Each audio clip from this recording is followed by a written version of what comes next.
Olá, estamos aqui direto da sala de imprensa do 7º Simpósio de Uro-Oncologia da Bahia para falar sobre temas importantes, né? Temas que para a gente são relevantes, e o Dr. Augusto montou isso aqui como toda a coordenação do evento para que a gente pudesse trazer pessoas para contribuir aqui com o seu conhecimento e com certeza a gente fica muito feliz em recebê-las aqui, tá bom?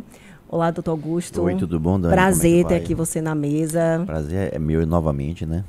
Estar aqui com vocês e agora com um tema bem interessante, com duas alunas, né? De uma das faculdades aqui da cidade para falar sobre mercado médico, né? A ideia é essa. Isso, exatamente. Então, vamos lá. É um tema que é importante a gente entender a visão de vocês, né, por alguns motivos. Primeiro, porque vocês são jovens, estão chegando no mercado aí, bastante diferente do mercado que o doutor Augusto, né, chegou, muita tecnologia.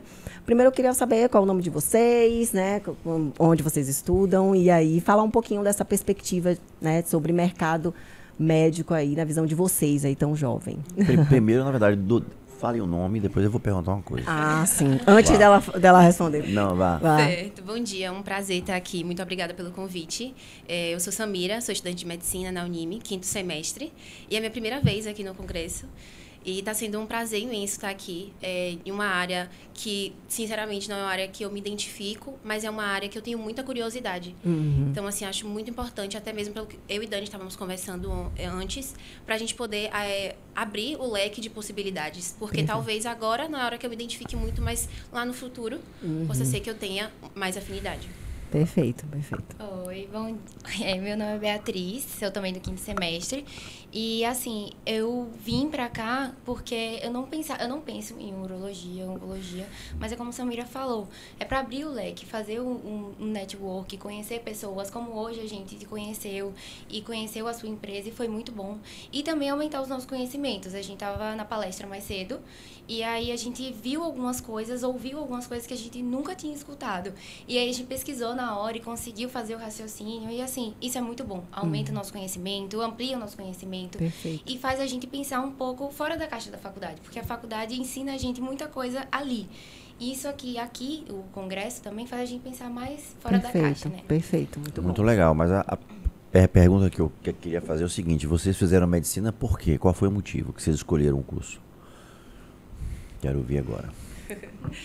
Essa é uma pergunta muito frequente, né? As pessoas, quando falam assim, faço medicina, e as pessoas geralmente perguntam, por que você faz medicina? E aí, durante muito tempo, eu fiquei com esse questionamento, por que eu faço medicina? Por que eu escolhi medicina? Só que me vem na cabeça, quando alguém me faz essa pergunta, que eu não escolhi a medicina que me escolheu. Eu tenho uma história em relação à trajetória com a medicina muito familiar. Então, meu avô, ele era médico. E aí, minha brincadeira favorita na infância era ir para o escritório dele, ficar vendo os livros de medicina, que naquela época a maioria dos livros não eram em português. Não, espanhol. Exatamente. Inglês, Então eu via os livros, achava incrível aquela estante cheia de livros. Minha brincadeira favorita era receitar, fazer receitas. Então eu escrevia, gostava de pegar o carimbo dele. Então, assim, eu acho que aos poucos a medicina que foi me escolhendo.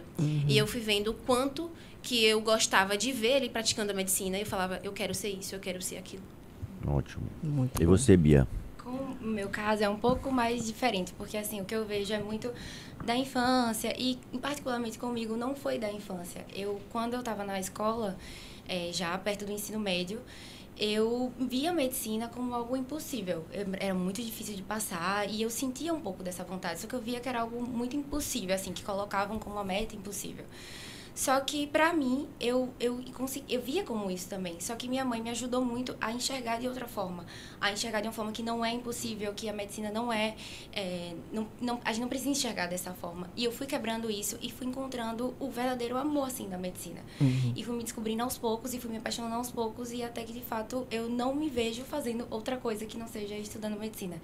E isso é muito comum a gente escutar com os estudantes, mas é algo muito real, que assim, quando a gente se encontra mesmo, a gente vive de fato, é muito, muito bonito, muito gratificante estar onde a gente está. E eu fui adquirindo isso com o tempo. Eu perguntei isso porque, diferente da minha época, a gente na época só tinham duas faculdades aqui, né? Ou era federal ou era baiana. Então, da minha época para cá, mudou muito. A coisa mercantilizou demais. E o que a gente vê muito, vocês não deram essa resposta, mas a maioria dos estudantes fazem medicina por questões de status ou por questões de renda. Né? Eu quero fazer medicina porque eu quero ficar independente financeiramente mais rápido. E a gente sabe que o mercado mudou muito.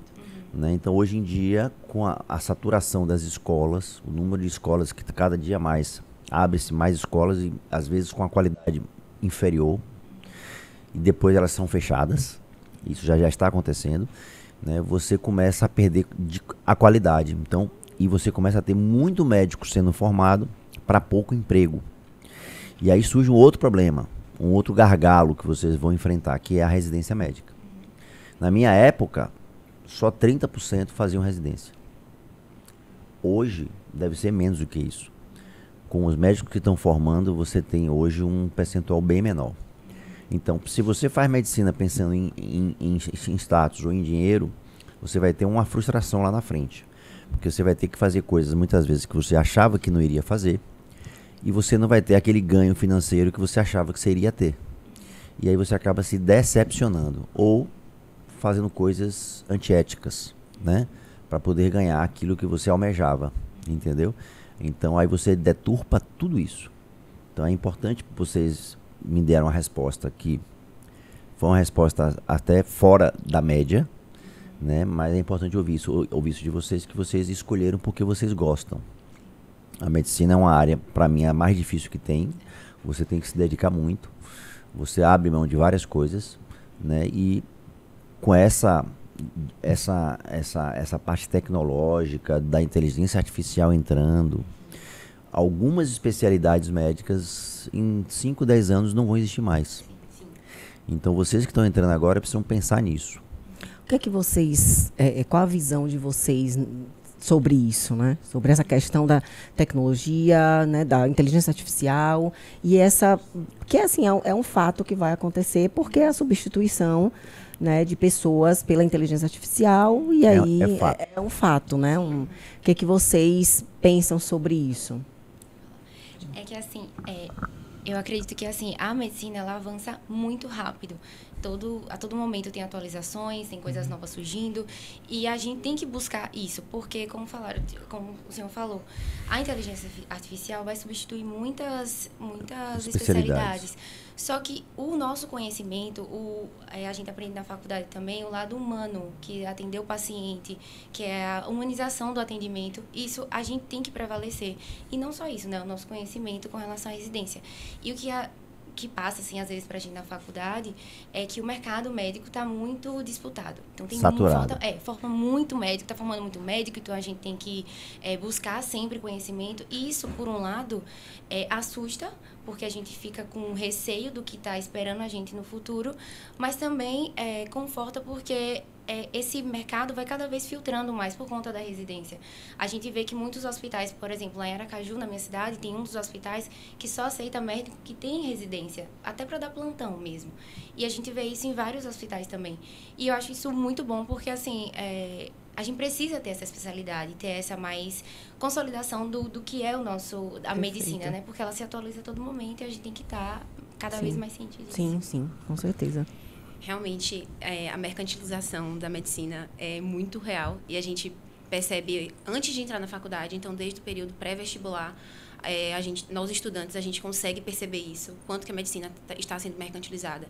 Como o doutor falou, faculdades que estão sendo abertas, que muitas vezes não têm um ensino de tão qualidade assim, que vão formar os futuros médicos do nosso país.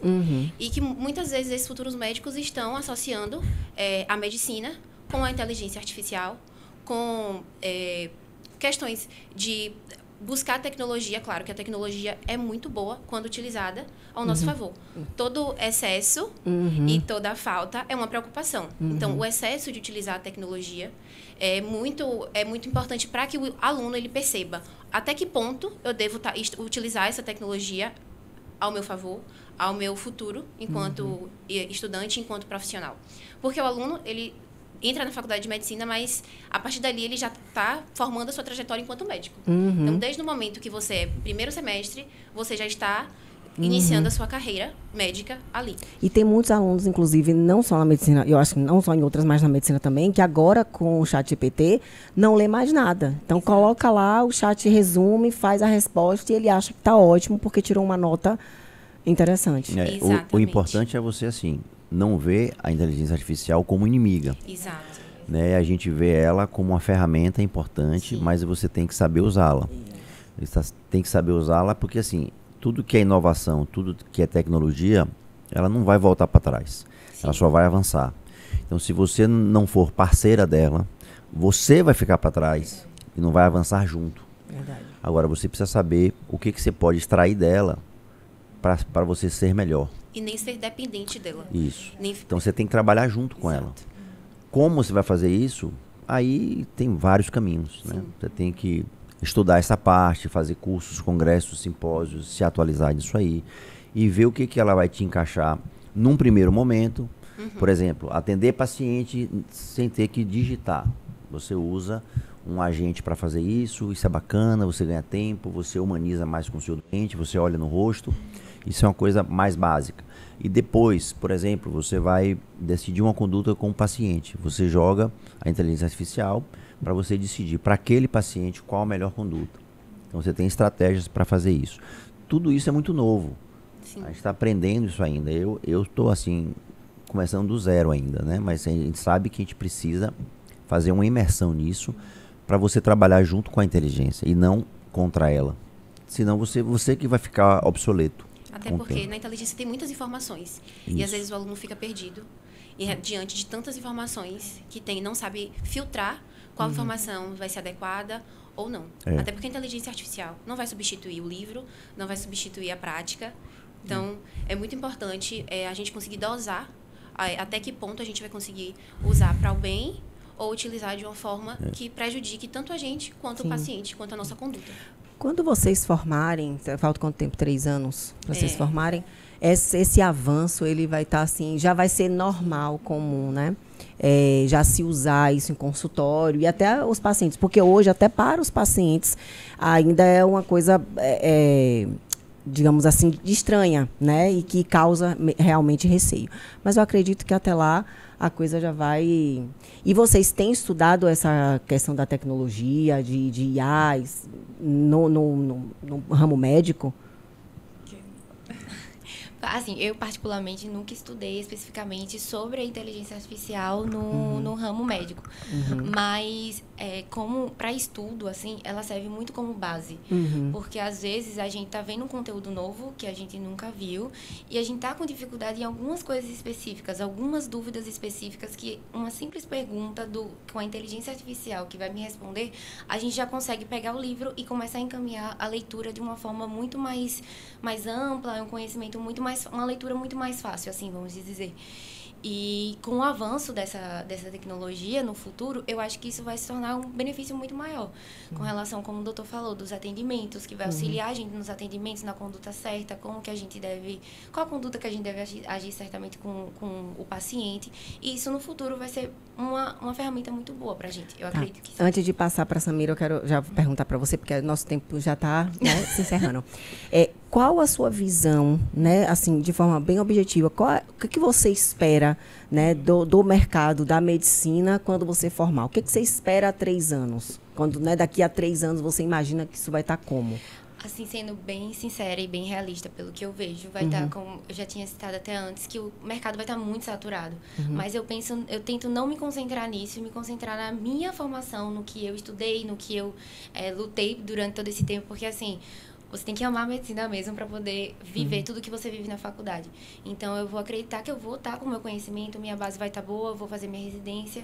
E eu vou tentar não me concentrar nisso no mercado saturado, porque realmente vai estar muito saturado, vai ter muito médico, a concorrência vai estar muito restrita, na verdade. Né? E aí eu dou 2 dicas. Vocês estão no 5º semestre, faltam 7 ainda. Então, eu acho que nessa parte dessa parte da formação de vocês, quando vocês estão como estudantes, o ideal é vocês viverem tudo aquilo que vocês podem viver. Não já chegar direcionada, porque a gente não sabe nunca. Eu só fui decidir na minha residência, então vocês precisam tá aberto a tudo, é como ela falou, né? Eu estou aqui aberto para poder aprender um pouco de tudo. Sim. E aí vocês vão ganhando bagagem para chegar lá na frente, vocês saberem que, ó, aquilo ali é bacana, ou então eu vou aprofundar mais aquilo. Eu estou vendo, por exemplo, uro-oncologia é uma sub-área da nossa especialidade, urologia, que é cirúrgica. Já é uma especialidade cirúrgica, então é uma subespecialidade dentro de uma especialidade cirúrgica, que é a subespecialidade que lida com os tumores urológicos, entendeu? E aqui você não tem só urologista, você tem oncologista que trabalha com os tumores geniturinários, você tem radio-oncologista, que são os radioterapeutas que trabalham com tumor geniturinário, você tem médico nuclear, você tem radiologista, você tem patologista que faz só uropatologia dentro dos tumores urológicos, e você tem toda a equipe de apoio, enfermeira, psicóloga, nutricionista, fisioterapeuta, que trabalham com esse público, com esse nicho de pacientes oncológicos, urológicos, né? Então, isso aí você vem, conhece, porque se você não vem, você não vai conhecer nunca. Vai ficar só na teoria. Se você vem, se você gosta, começa a ver uma cirurgia robótica, porra, isso aqui é bacana, não sei o quê. Vai ter uma palestra hoje sobre inteligência artificial na medicina, né, mais tarde. Então, se você começa a vivenciar aquilo ali, você vai aprofundando, isso aí te dá uma outra visão, entendeu? Então, a dica que eu dou é exatamente essa. E focar na formação de vocês. Não ficar pensando nisso, como ela falou, porque se você foca na formação e você acaba se diferenciando mais do que a média, lá na frente vocês vão ter mais chances. Mesmo com nesse número grande de médicos sendo formados, entendeu? Exatamente. Meninas, muito bom. É muito bom esse papo aqui. Gostei bastante. Conversando mais. O tempo passa rápido. Muito. Mas assim, eu quero agradecer, tá? Vocês aceitarem o convite assim tão rapidamente. A gente que agradece. Mas é isso aí. O que precisar, estamos aqui. Obrigada. Podem contar com a gente, tá bom? A gente agradece muito. É muito importante esse momento aqui, da gente unir o que a gente está vendo na faculdade com o congresso e nesse debate tão importante. Muito obrigada pelo convite. Imagina, Obrigada obrigada a vocês, também. foi um prazer. Obrigada. Tchau, tchau, pessoal. Até a próxima. Tchau.